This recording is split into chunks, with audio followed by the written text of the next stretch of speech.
All right, today is, let's see, I'm trying to think, Tuesday, November 25th. I'm very excited today for the Hanging with Mr. Cooper, Mr. Super. I'm sorry, I was thinking about Mr. Cooper, you know that, Mr. Super. And I am very excited to have Romulus's own Judge Brian Oakley from the 34th District Court. Welcome to Romulus Community Schools, Judge. Thank you. It's a pleasure getting to know you and a pleasure knowing you in the last, I don't know, a couple of years that we've been together. So welcome. This is about a 30-minute segment. We just talk, have a good time, whatever comes natural, what we normally do. Yeah, I can so do this that. is nothing new for you. So if I can just get started here, I have a few questions that I ask. How long have you lived in Romulus? For always. Okay, that means Always. Born here. right, born and Yeah. Born and raised. born and raised. Yep. And how far does your Generational. family go back? Because I know that you're like Yeah, I'm pretty proud of this. Yeah. So I know, and I don't know why you can't buy a cup of coffee with it, but I'm still proud of it. So I know there was an Oakley that owned land as far back as 1854, because I've got the Wayne County plat map from that year that shows the farm at Goddard and Wayne Road. stay closer. Closer? All right. And I know that Oakley married into a family that was already here. But I know the Oakley family goes back at least that far because I've got it on paper.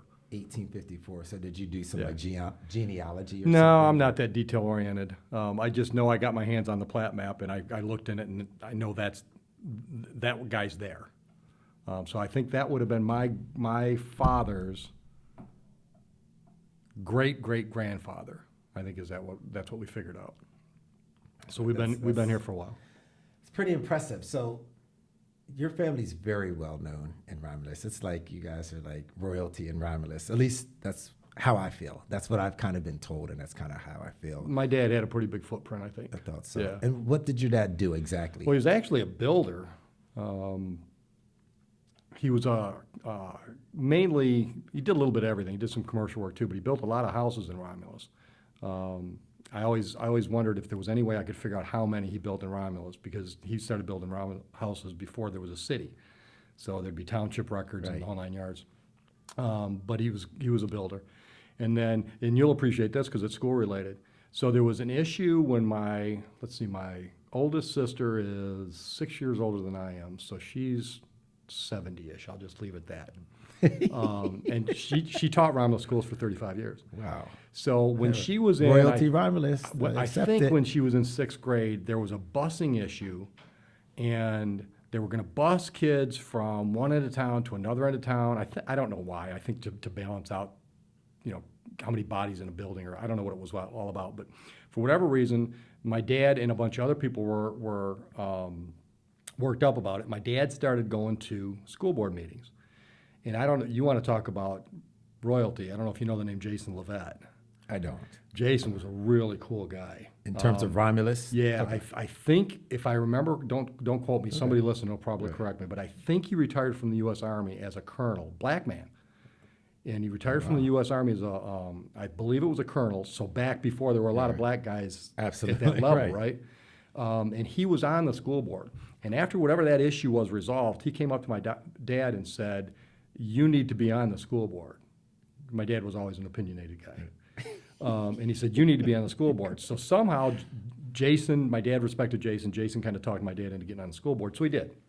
He was on the school board, and then timing being what it is, he was on the school board at the time they decided they were going to become a city from a township. He ended up on the charter commission. Then he was on the first city council.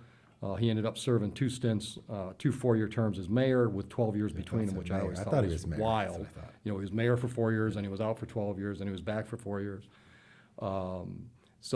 So my background is, you give back. I as a kid, I remember my dad, he'd come home, he'd work construction, he'd come home, he'd have dinner with the family, he'd take a 15 or 20-minute nap on the couch, and I always remember thinking, why bother, until I got old enough to start taking 15 or 20-minute naps. But, he'd have dinner, he'd take his 15, 20-minute nap, and then he'd be off to the meetings, school board meetings, then later council meetings, and, Rotary. He was in Rotary for decades. So that was just one of the things that in our house, you just, you're part of your community. You don't just live in your community, you become part of your community. And you definitely have been that. Yeah, and I'm Definitely. proud of that. Yeah, I'm proud of that. Let me ask you, because we kind of share this a little bit, that like you, my father was in a rather, it was a small town. My dad was the only black dentist in 3 counties, so everybody knew who the Edmondsons were. I think for some of my siblings, that might have been a huge burden, kind of like to carry. How did you do it? Like, you've been very successful. Everybody knew who your family was. Everybody. How did you navigate through the schools with that on you? And I'm not saying it was necessarily a burden for you. Were you seen differently because you were? I think it is a burden, though. So because do I, but I didn't know that. because I think you're under a microscope Absolutely. more, especially, when I was a kid, my dad was on the school board, right? Absolutely. And then, I'm in high school when he gets selected to the mayor's office the first time. So I think you're under a little bit of a more of a microscope. I was always really proud of the fact that my dad, people that didn't even like my dad respected my dad. And that was a big thing for me. That's a big part of, my dad was hugely influential to me. I'm going to get emotional. Yeah, that's okay, man. That's okay. You should. And to me, that's more important than being liked. Right? Being respected. Being respected. Absolutely. And I don't mean like, you got to respect me, man, don't call me names. I mean, people respect, even if I make a decision that somebody doesn't agree with, I hope they understand that it's a difference of opinion. It's not because I'm biased or because I'm out to get somebody. It's just because I read the facts different than somebody else did. And I hope they respect my integrity. Because to me, because I was a lawyer before I was a judge. And, a lawyer, the only thing the lawyer's got to sell is his or her time and their integrity, their reputation. That's what they've got to sell to their client. The time it takes me to represent you, but what I'm bringing to the table is my integrity. And certainly on the bench, that's hugely important, because you want people to understand that when they walk in front of that judge, they're going to be treated with respect, right? They don't have to worry about there's some outside influences. I once had somebody say, "So you've been on the bench for a long time. Anybody ever offer you a bribe?" I'm like, "No, nobody's ever offered me a bribe." It's TV, man. Right? Well, But not really. I know other elected officials that have been offered money. Right, I was going to say, yeah, you do. and I like to think it's because people realize that would be a waste of time with that guy. Because I hope I have a good reputation for being, upfront. Oh, absolutely. I'm share certainly that with you. blunt. Nobody ever share asked that me too. what I was thinking, because if you met me, you probably knew. And I do better with people like that. I don't like people that are, like hold their cards close to their chest. I like blunt people. If I don't agree with you, at least I know where you're coming from, and we can, try to find common ground and move on. This wasn't on paper, but was it an easy decision for you to get into politics? I mean, Well, I'm gonna take offense to that, because I'm not a politician. no, not at all. I'm a public servant. Okay. I happen to get my job with votes, but that doesn't make me a politician. And this sounds critical, and I mean it to be. My dad wasn't a politician. My dad was a businessman that held public office. Politician to me is a dirty word, especially the way we see most of the politicians do it now. I tell people all the time, I'm old enough to remember when people used to run for the school board, and they used to run for city council, they used to run for state legislative offices, they used to run for Congress and Senate at every level. They ran because they figured there was something that they could bring to that position and give back, not something they could bring to that position and take. And unfortunately, I think we've got way too many politicians that are more concerned with, how do I stay in this position to get the perks, than how do I do the job I've been elected to do. Because you can't get any, in my opinion, not so humble, but any position you hold that is at the will of the people, you're not there for you, right? It's not about what I can get out of my salary or other perks or anything like that. I'm supposed to be there and say, what do I do for the people that have elected me? And for example, in my position, people elected me to equitably dispense justice at the 34th District Court. And it's been a great job for me. I've had a lot of enjoyment over the years. I hope one day when I get in heaven that one kid comes up to me and says, "You changed my life."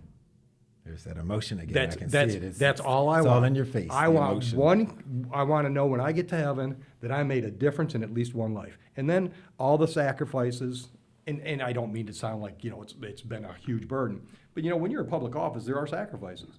Without a doubt. And your family takes Yeah, them too. you as well, in your position. I talked to 3 people before I announced that I was going to run for judge.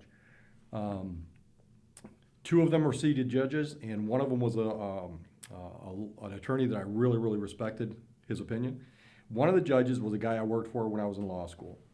And I sat down and said, this is what I'm thinking about doing. What do you think? And he said, don't do it. You're too young. I'm like, what do you mean I'm too young? He said, you run for judge after you've been in private practice for 20, 25 years. And you've done everything. And this is kind of ease into, retirement, get your good benefit package. I'm like, no, I want to make this a career. And he says, you don't understand what you're giving up. I haven't eaten in my favorite restaurant since I got elected. I'm like, what do you mean? He says, because I don't want some kid in the back room that I sentenced last week spitting on my burger. And I thought, well, what the hell? How do you live like that? And I've always taken the position that if he spits on my burger and I don't know it, it probably won't hurt me. Because I still, I don't like to leave my 5 communities to have dinner, because my 5 communities put me on the bench for the last 25 years. So that's really interesting, Judge. I mean, I do. Don't get me wrong. No, but I'm saying that's really a lot of people won't and say, right. I can't. People are going to stop you and talk to you, and right. I don't have that. I don't have that problem. I love going where I don't have a problem with people. I'll have people say, "Hey, Judge," they'll wave to me and stuff like that. But I don't have people come up and bother me when I'm sitting at dinner with my family or something like that. I had more of that when I was a lawyer. I think they'd come up and say, "Hey, you mind if I ask you a question?" How long have you been on the bench? Since '99. I officially took the bench in '99. Wow. Yeah, so I'm working on my 26th year, I think, if do the math. Yeah, it's a long time. Well, hopefully you don't have to wait till you get to heaven for somebody to say. I mean, no, too, it's like. Don't get me wrong. I've had people come up plenty and of people say, that, Judge, you've made an impact on my life. Best thing I'm that ever telling happened you. to me is when you put me in jail because I really needed the wake-up call. I've had that happen. Well, I want you to know you've made an impact on my life. Well, I appreciate whether we can talk about it in heaven or we can talk about it now, but you've made an impact. But I probably didn't change the trajectory. No, you didn't. But you know what? That's especially with working with kids, and you and I've had this conversation. Especially in our area, we've got so many kids that they don't have a hell of a lot going for them. They don't have the support system at home and all that kind of stuff. You're going to get me emotional, and I don't. And if some of those kids that sometimes, and I'll just talk about Romulus, but I think we've got a lot of kids that they don't understand what options they really do have available. They might see it on TV or something like that, but they think that's for people that aren't me, right? And I know you and I have talked about this, because that's one of the reasons I like to get involved with Romulus kids, is because I can say, I'm Romulus. I came out of the same school as you're going to. I'm just a public education kid. I did it. I'm not that bright, but I was persistent. I was blessed. You do have a lot of things that other kids don't have for them, which is the family structure. Absolutely. A lot of kids don't have that. Absolutely. But, I knew this. We can't fix the family structure. No, absolutely not. All we can try to do is give them the opportunities educationally, right? Absolutely. And I knew this conversation would be so free-flowing for us. Like, I don't even really have to even look down. But I have some questions for you, too, that I'm going to ask you directly. Sure. What are your hopes for the community?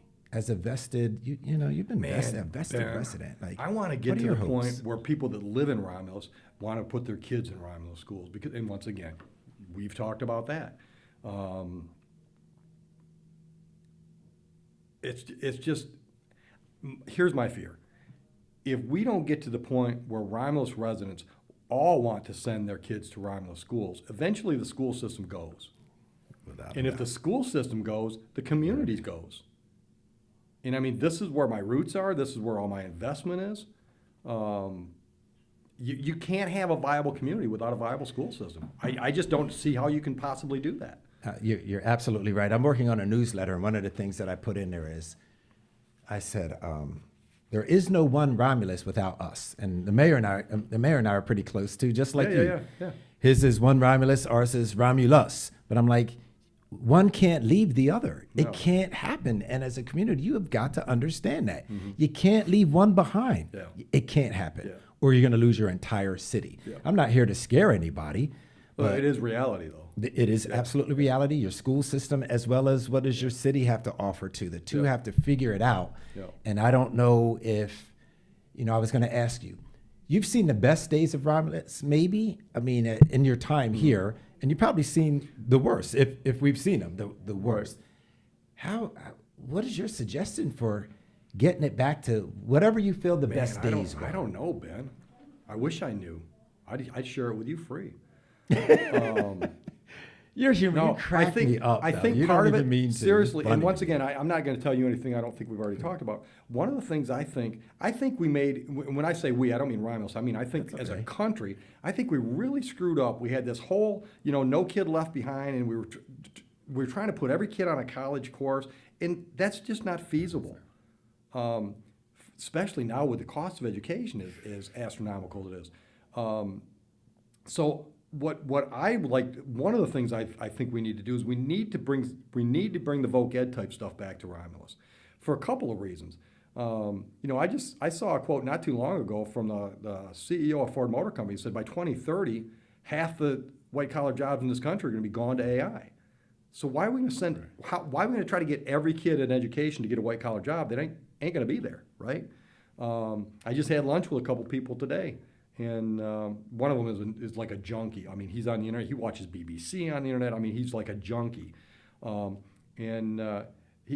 He brought up the fact that the new millionaires are the tradesmen, the plumbers, the electricians. Not just the guys that can fix stuff, but they got to have a good business head too, obviously. But when your toilet won't flush or your furnace won't fire up, that ain't an AI issue. That's a boots on the ground that can be there today. So I'm encouraging kids to get into the trades. You have to get them there. Fortunately, I have my son working here part-time. He's going to Schoolcraft too, but I have him working maintenance for a reason. And he's gotten so many skills in the 5 months that I've actually started talking to him that maybe you want to consider construction management. I think you are absolutely right. I think somewhere along the line, we steered kids the wrong way, telling them college degree, college degree, college degree. People who have a college degree, they're not doing a thing with it. Thing with it, except paying off the loan. I said to my son, I just want you to find whatever your passion is. Yeah, if find it's your something that makes you passion and you happy. get paid for it, doesn't matter what it is, you're going to be happy going to work. Right. But school systems, I think, have done a terrible job at that, pushing everybody to college. I do Most too. people don't go to college. I do too. Then what? You've left them behind. Right. We have some things that we're working on here. We're trying to do the trades, skilled trades, but we actually are looking at welding. We tried to do that through a bond. It failed narrowly, and we're going to come back and do some things. But that's important to me, the skilled trades. Yeah. Come on. Yeah. And I don't know how our society gets out of that thinking. You're right about AI. I'm like, people are already replaced. Right. I mean, you don't even have to write your own letter now. Right. You just boop, boop, boop, boop, done. Right. You don't need anybody Yeah. to do that. We've got to be prepared Yeah. to be able to do those things. Transition a little bit. You help us out in Romulus schools. Thank you so much, Judge, and you do it for free. And I see your passion on display on those Tuesdays, man. I loved working with you, and I'm glad you pulled me off a little bit and it allowed me to go do something else on my Tuesdays. What do you see? What is it that you see on those Tuesdays when you're working with families of our school districts? Ben, it's family. It's family. It blows my mind. And as you know, your audience might not, but as you know, I've been working with a juvenile program at the court since 2000. I mean, I've had parents that tell me they're taking their kids out of school to go shopping with them. I think it's one I don't kid know in a that, million that is self-motivated enough to make school a priority if it's not a priority at home. In education, I mean, you can talk about all the failed systems you want to, but there's never been a greater entry to success, and I don't care how you define that, as education. Education opens doors, literally opens doors. And if the home life doesn't support that mindset, once again, it's a really, really unusually rare kid that can go to school every day and thrive just because they're motivated to do it. So what is your message to the parents when you see them? When you see them on the Tuesdays when they have 6 absences, then you see them again when they actually make it after 9, and that's what we do together. But what's your message? Right. Do you come down hard, or is it like, Well, that's the or problem, I and saw you before. Like, how can we help you? What do we do? Because that's my greatest challenge too, Judge. Yeah. Like, I can't make them. No. I value school. We have kids that are working jobs and can't play sports. They can't do this. They're like working to put food on the table for their family. Right. It Right. blows me away because I've Right. never had that experience. Yeah. And then you see parents who are, the kid comes home and has to do daycare for the parent while the parent goes to work. And I know you see all that. And like, there's a part of me that wants to show mercy, but what happened? We show mercy and then the kid doesn't get educated. So is that a conundrum? Like, how do you deal with that? I think when you're that's the on only word for it, because it's the constant, walk the line, walk the tightrope. When these parents are in front of me, it's almost an empty threat, right?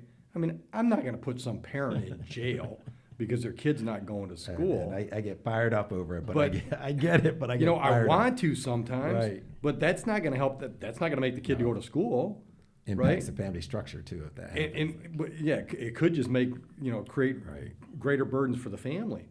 I don't know, and the big thing for me, and you want to talk about a societal ill, is, and this is new. I mean, this is like post-COVID new, 6 years, 7 years maybe. I can't fathom. I mean, I can't wrap my mind around how often I'll talk to somebody standing in front of me, and I'll just loosely say young people. It might be a 14, 15-year-old. It might be a 22, 23-year-old. And look at them and say, what do you aspire to? Where do you want to go? What do you want to own? What do you want to experience? What do you aspire to? And I get a blank look back and like nothing. That's absolutely tragic to me. I don't care if you aspire to something that's totally unrealistic. As a young person, you should be dreaming of something big. And I don't know if it's they're just all so comfortable living on mom's couch and playing their video games. I don't know what it is, but I'm not talking about occasionally I have somebody that, and maybe some of them have aspirations, they just don't want to share them. But I hear nothing often enough that I know that's a problem. Like a blank stare. I know it's a problem. And I use this as an example. I mean, I went to high school with some kids that had aspirations that I thought were stupid, but at least they were working towards something, right? But for example, how many times I got a kid standing in front of me and I say, "What do you want to do?" and they tell me professional sports. Well, get realistic, right? That's great. Work your ass off if that's your goal, but you have to understand that it's not just your hard work and talent that makes it possible for you to be a professional athlete. You got to be friggin' lucky, right? I agree. Yeah, absolutely. But to me, that's not a career plan. And how many times do I talk to a kid that says, "Oh, I want to be in the NFL." Oh, who do you play for now? They haven't played organized ball for anybody in 5 years. So, really? Been playing NBA 2K or Madden. It's real. It's frustrating for me because as number one, as an old guy, and after sitting on the bench for 25 plus years, I know exactly where that kid's headed, right? And I tell him all the time, I've dealt with Damon. I've dealt with you at 30, 40, 50, 60. I've dealt with you. I've seen you. Different face, different name, but it's you, right? Because if you don't have solid goals and a reasonable plan to reach those goals, then you're just floating on the waves, man. And life's just going to do what it does. Let me share with you something that happened with me, and I think we're from similar train of thought. But I was in a 4th grade class, and I walked in, and I asked the kids multiplication questions. That's I your would thing. say 90% of the kids didn't have an answer. So I was like, I'll be back next week, and you better know them. So I did. I came back because I want kids to see I'm about my word. Right. They didn't know it. Judge, I ate them up. Yeah. They're crying, all types of Yeah. stuff. I'm like, listen, I don't care if you cry because you're going to cry throughout your life. I promise you, you will. Yeah. But if you don't know your multiplication, you're going to be crying the rest of your life. There's the difference. So when I came back to my office, I had about 4 or 5 parents calling me upset. Yeah. How dare you? My kid knows how to multiply. No, they don't. Right. No, they don't. So I've gone back now probably 2 or 3 times and the kids actually know them now. And I'm like, why is it that I can do that and I demand and I get it Right. and other people don't? I'm relentless about education. Yeah. I'm relentless because you know and I know what's going to happen in 12 years when you can't multiply, Right. when you can't read and write. And I'm like, why are we so soft on kids now? Because they're a kid, that kid is going to grow up as an adult. And they're going to look back and say, You But we're- didn't do anything. And that- we're soft on the adults. soft. We're soft on the adults. Soft. And I get Yeah. so upset. And what I like is when I work with you, first of all, I like working with people who have an equal passion. And that's what I see. When I Yeah. work with you, I think you're one of the most passionate people I have ever Yeah. seen. Just with your emotion here. You Right. spoke over this summer. You came in, you Right. did our, what was that, leadership summit Yeah. that we had. Yeah. Like, you are passionate about, and you're relentless. Listen, I'm not here to play games with you, kid. Yeah. You can either do this or do that. And I love that about you. And I just started thinking, I was like, how did we hook up? How did we make it where you started coming with me or I came, however we did it. I don't think it happened before I was here. No. Where you came No. and, do you even remember? I don't even remember how that happened, where we No, just decided to I get think together. somebody from the schools reached out and said, can we do anything about the absenteeism problem? I think that's how it happened. Yeah, I didn't remember. And I know we Yeah. hired attendance liaisons. And, Right. and I need you to know. Which was a really it good has idea. it has absolutely gotten better Yeah. here, Judge. I can Yeah, promise you. I'll show you really, the data. it's not rocket science, right? It's holding people accountable. It's just holding people accountable. Yeah, and I don't know. I miss the Man, Tuesdays, but I don't like seeing it. I don't want to I see wish I families wish I that are- had some answers for you because it really is frustrating for me. Me too. Because I know what happens, right? I know what happens, and I've been a working guy all my life, and I don't want my tax dollars to go support that kid that didn't think there was a value in school. I mean, I'd rather have my tax dollar do something else. But that's a society we live in. Yeah. Yeah. I mean, I agree with you there, and it's And once I don't again, have the answers. once I mean, again, I try hard. if you're satisfied with whatever handout you can get, then that's all you'll ever have. But how tragic. Absolutely. I mean, I'm 60. Whoa, is he going to share? Yeah, I had to He's think gonna about share. it. I'm 64 years old, and there's still all kinds of stuff I want to do, right? There's all kinds of places I want to visit and things I want to do and stuff I want to be able to share with my grandkids. I think if you don't even have grandkids Yeah, yet, I got right? 2 of them. Yeah, I I thought got you 2 of did. them. Yeah, Your yeah. daughter? No. Yeah, Cheyenne's got 2. Oh, I thought she. No, I think she had kids. and you just the joy of our life. But if as a human being that's sucking air, if you're not looking forward to something more than you have, why are you sucking air? What did Susie? I'm sorry, I didn't mean Susie. Cheyenne. What did she do with you as a dad? You're hilarious to me too, I'm and not you're trying- dead I'm not serious. trying to I be. know you're not. No, That's what cracks me up. I'm like, who are you to her? Yeah, actually, the poor thing probably thinks like I do more than she should. We have a really good relationship. I We know have a you really do, good Judge. relationship, yeah. I'm very aware of that. And I'm very proud of the fact that she can think. She can think. I mean, she'll call me about something she's read or something she's watched or podcast she's heard, and she'll say, "What do you think about this?" And I'm really proud of that fact. And I take no credit for it. I think it's because her mother was such a good influence. But yeah, I'm really proud of the fact that she's adulting pretty well. Okay. Yeah, she's a wonderful mother, and she married a guy that's a great father. Another Romulus kid. Really? Yeah, Did she go to? I don't know. Did she Cheyenne go was to- a Barth kid. Yeah, she was Did a bear. she finish here, or Yeah, she no, went- she Oh, graduated all the way Romulus. through. She Okay. graduated Romulus. So did her husband. That's good to Yeah. hear, though. Yeah.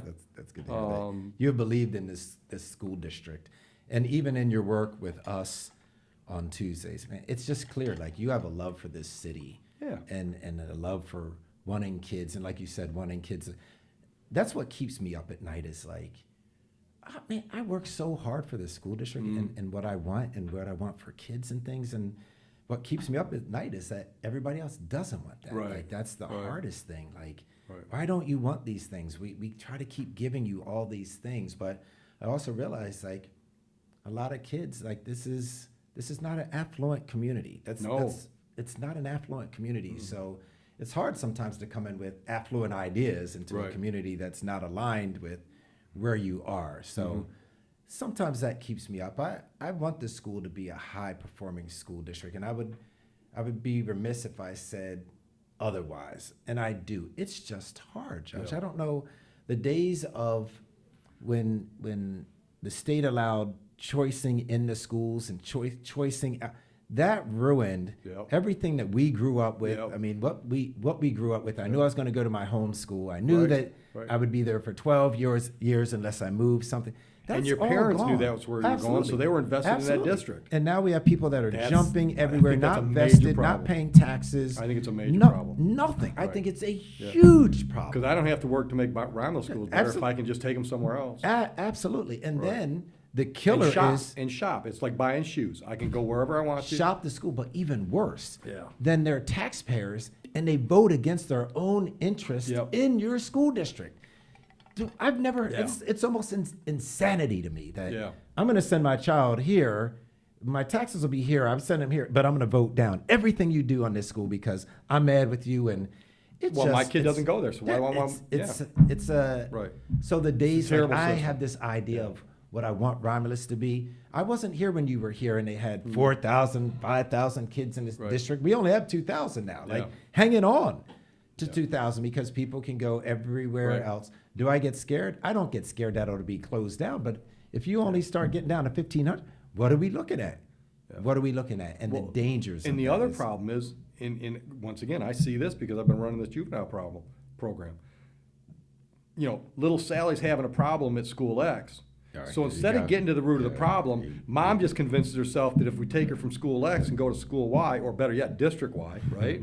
We'll just move her to a different district because that's gonna fix the problem. It didn't fix the problem because I don't care where you're at.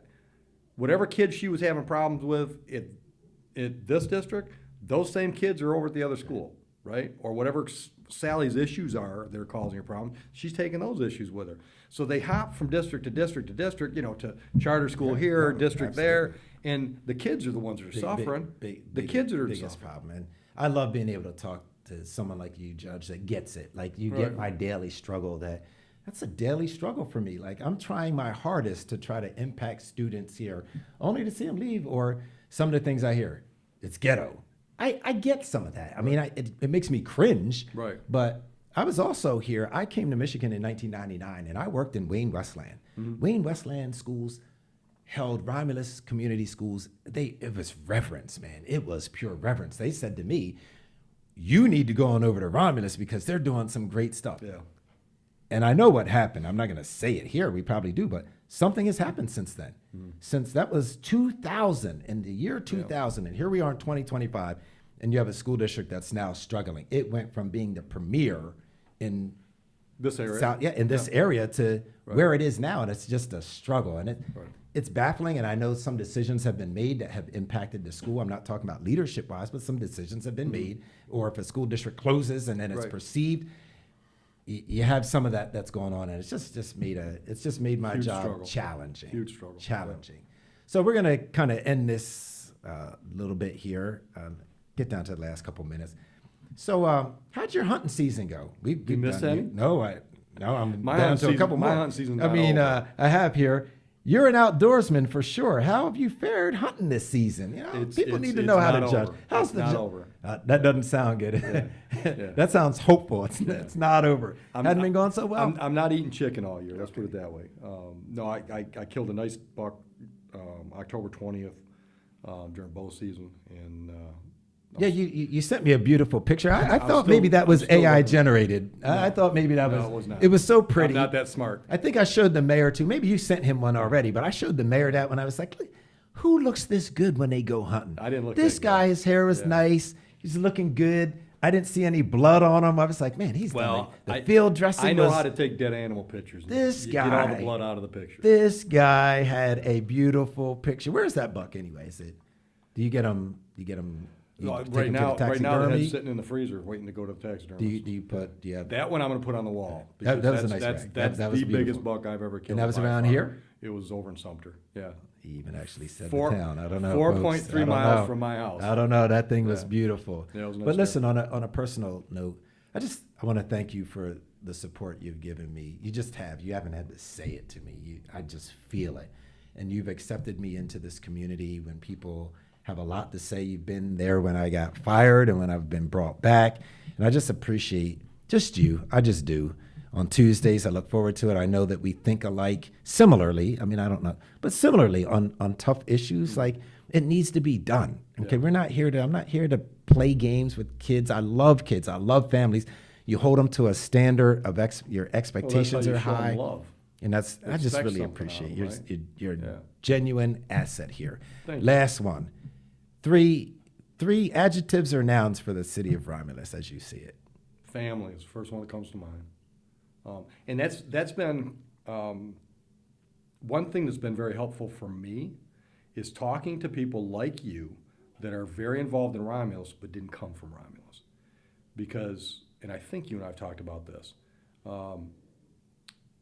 our Romulus police chief Chief has Honest. nothing but great things to say about Romulus. And the one thing he always says is Romulus doesn't even get Romulus. The way we do things is different than everywhere else he's been, and we don't even realize it. Romulus people don't even realize that we're so special. And since I've heard that come out of his mouth so many times, I've looked, I've observed, I've talked to other people, and I think he's right. I think those of us that come from Romulus, that've been here for a long time, and Bob the same way, the mayor. The when the mayor tells his story, he talks about the fact that I think it was 18 years, but whatever, he left Romulus and chased his career and then came back.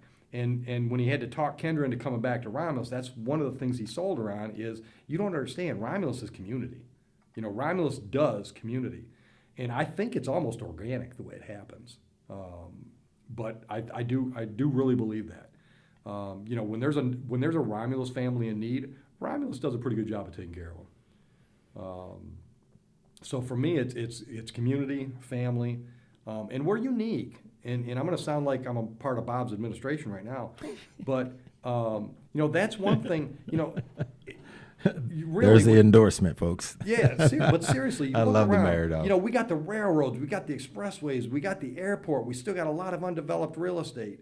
And that's one thing I give Bob credit for. He takes a lot of heat because we don't have a grocery store.